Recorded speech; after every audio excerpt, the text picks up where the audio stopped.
I know you're passionate about it. Can you just share with all of us, why are you so concerned about this issue? Why does it touch you personally? Thank you, Claire. I'm so passionate about eradicating violence against women and girls because I believe there are a lot of girls and women who are abused and violated across the world.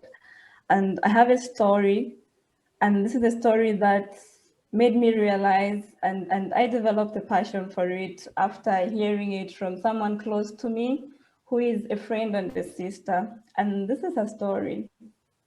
So there is actually this girl who at some point was staying with an uncle in a different town from her parents. And she was schooling there with them for some time. And the uncle took advantage of her from the age of 12 until to somewhere around when she was 17. The uncle abused her sexually most of the times. And it used to happen when she knocks off from school in the afternoons, because at that time, the aunt would not be around. And it went on for a number of years. And she had no one to share this story with. And she kept it until at some point when she had to go visit her mom in a different town again. And at that point, when time for schools opened, she refused to go back to the uncle's place. And it was at that point when she opened up to the mom about how the uncle has been taking advantage of her, and why she felt not so secure to go back and stay with her uncle.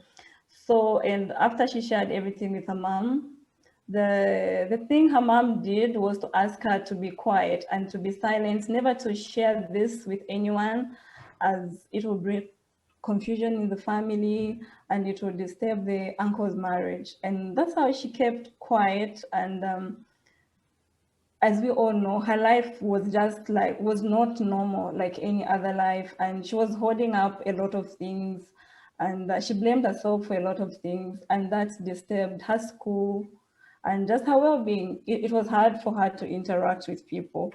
So until at some point, that's how she shared with me. And at that point, that's when I realized that a number of girls and women are really being abused in our homes and everywhere.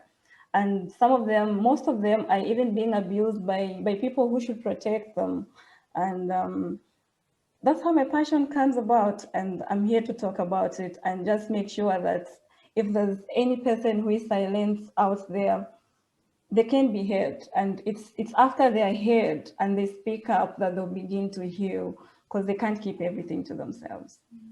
Thank you so much, Nelly, for sharing that story. I do know that you had permission from your friend to share it today, and it really highlights the fact, isn't it, around the culture of silence that can pervade abuse and the stigma, as well. And as we've been talking, Nelly, there is violence against women is insidious. It goes across all different cultures, and one of the forms is street harassment. And in the last 2 weeks in the United Kingdom, we've had a horrific case of a young woman who was kidnapped and murdered just by walking down the street. And nearly every young girl I speak to has a story about feeling unsafe in a public space, whether that's in the UK or further afield. And can you just share a little bit about, have you experienced street harassment? What's your experience of it, Nelly? Okay, I have a personal story on street harassment. And Claire, you're aware, and you know that I'm a runner. And I take running as a hobby, and it's something I enjoy doing. And I've developed a passion for it. And my preference time of running is before I go for work. So I prefer to run around 5, so that I have an hour to get back and prepare for work. So it happened late last year, when my day started. Usually I would leave home at 5 and come back around 6. So on that day, I started my journey, and I had kilometers. I had my personal goal to meet on that day. And just before I could cover like a kilometer, because I ran on the roads, at least the terrain is clear, and it's a bit clear just to run where it's wide enough and very visible. So on that day, I started my run as usual, full of energy and excited about covering my kilometers for the day. And at that point, when I started running, I realized there was a vehicle, because it's just on the side of the road, and vehicles would come and just everyone minds their own business on the road. And I took it like that on that day until I saw this vehicle that pulled over, because I was running and they were driving, were heading the same direction. And when that vehicle pulled over, they greeted me. And just for polite sake, I retained the greeting and went about my business. But that did not end there. Apparently on that vehicle, I think there were 2 or 3 men, wherever they were coming from and where they were going, I didn't know. And they started following me. And I became a bit of uneasy, but I still continued with my business until they pulled over. They had to cross the road and come to the lane where I was.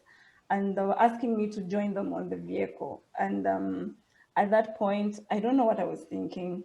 And it was too early and there weren't any people coming. And it was just me and that vehicle, those men on that car.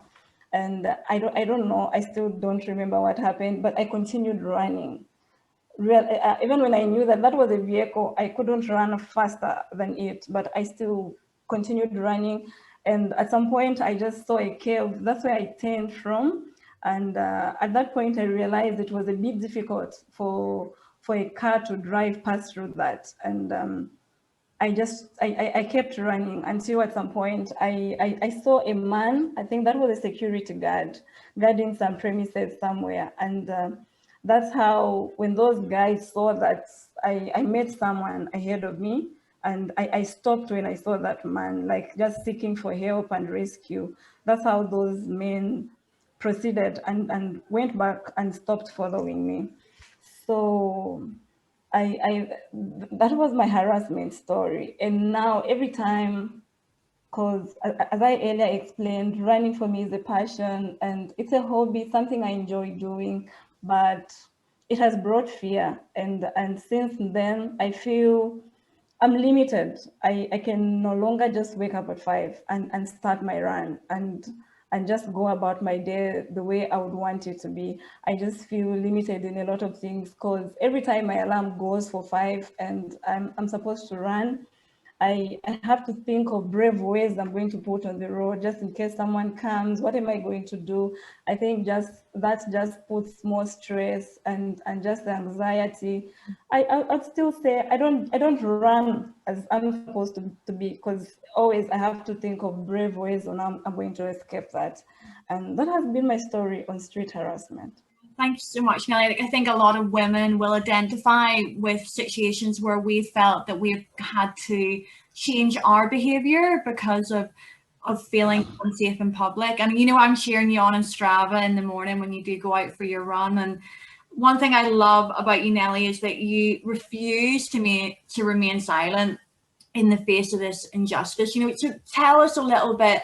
Your heart's broken about this issue. What are you doing to transform this issue in your own community? Thank you. So what I'm doing basically, first and foremost, I think I'm using the social media. I'm using the media platforms to make people aware of violence against women and girls, and not to be silenced, to speak about and warn people or encourage people out there that's still being cared for. So one of the forms I use to talk about this and just express myself is the Thursdays in Black. As I'm sure you've noticed, most of us are in Black today. It just tells us that we're tired and we're looking forward to a day when we'll have zero violence against women and girls. So personally and as an organization, we've joined the Thursdays in Black campaign just to speak up about this violence and see to it that it comes to an end. Apart from it, as a Girls Brigade member, we meet nearly every week, and it's at such platforms and such gatherings that we speak up, and I still speak out against violence against women and girls. And we still join all other global campaigns that are in line with eradicating violence against women and girls. And Nelly, you are a member of Girls Brigade, a very active member of Girls Brigade in Zambia. And there are people from faith-based organisations that are watching this webinar. What do you think is the role of faith-based organisations in helping end male violence against women and girls? Thank you. So what I think about the role of faith-based organizations in eradicating violence against women and girls is, as faith-based organizations, we need to be able to create a safe space for everyone, victims, survivors, and just everyone. We should be able to create that safe space. We should be able to create that space where everyone will be free to air their views, connect, and just talk about different issues affecting their lives. And another way for Girls Brigade, as it has all generations, we encourage peer-to-peer mentorship. Girls and women should be able to relate to people of their age and just share and talk about this thing openly and find ways and solutions together. Faith-based organizations also should aim at valuing people, valuing victims, valuing survivors, and empower them, teach them, and just power them on self-esteem. And because we believe when one has self-esteem, they'll be able to speak up, they won't be silent, and a lot of things will move and will fight this injustice together. And as Girls Brigade, one of the things we do is we value people, and we value all people, and we treat them equally. As that's also one of our principles, where all people are equally valued. We promote a just society where all people are equally valued. So for me, faith-based organizations have a role to play, and we can